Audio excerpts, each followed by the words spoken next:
من اشهر الاكلات الشعبيه هي مشكل اللحوم والمصامت، فتعال اقول لكم بقى على اشهر 5 مصامت جربتها الفتره اللي فاتت. هيقدر الحاجات دي غير كيف الاكله دي. اول واحد هو بيجة، حبيبي يا باشا، اسطوره السمين واكسسوارات البهايم في عابدين. وزي ما احنا عارفين ان مزاج الاكله دي ما ينفعش غير بعد منتصف الليل، بترابيزه وسط الناس الحلوه دي في قلب عابدين. ايوه ولما رحت بقى عند بيجة طلبت شويه حاجات حلوه، وكان لازم ابدا بشوربه الكوارع بالكريمه والسمنه مع عصره الليمون. ده غير النفوس حاجه كده في الملزلز منه. ويا خرابي يا عربي على طاجن العكاوي، خلصانه بجد. يا بخت اهل عابدين ببيجة. انا في غايه السعاده. يا لهوي.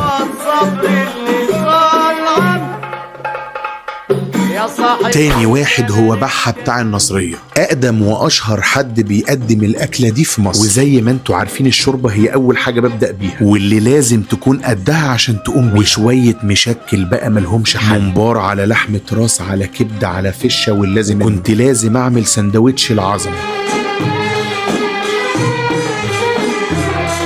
بحة النصرية علامة مسجلة. ثالث واحد وانت في السيدة ما ينفعش ما تعديش عليه، وهو حبايب السيدة. وزي ما احنا متفقين أكلة زي دي بالليل وسط الشارع. والمرة دي اللي بدأت بيها كانت شوربة النخاع اللي هتخليك شجاع، وبعدها شوربة الكوارع مع الليمون وشحن، وحتة طاجن عكاوي متسقسق في السمنة خلصان. وطبعا المعلم طبق المشكل. ولو رحت هناك وشفت الحاج حسن لازم تسلم عليه.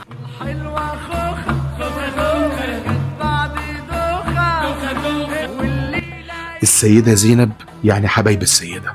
الرابع والخامس بقى هنا كانوا في اسكندرية. رابع واحد هو القني فاروق، رحت له الساعة 5 الفجر في قلب الشارع في كرموز، واحد من أشهر المصامت في اسكندرية. وقابلت هناك المعلم القني. منظر الطاسات عند القني وهي فيها لحمة الراس والفشة والضرة والحلالي والممبار السخن، بيقطعها القني الأول وينزل بيها. لو عايز تروق روح عند القني فاروق، ملك المحمر والمسلوق.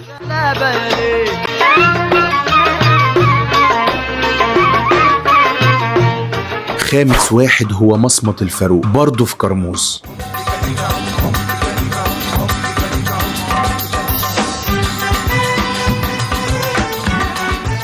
وده المعلم حمو فاروق، بيقف بنفسه يقطع الفشة والطحال والممبار ولحمة الراس والضرة وينزل بيهم في الطاسة ياخدوا ويدوا مع بعض. معلش أنا عارف إن الفيديو تعبكم.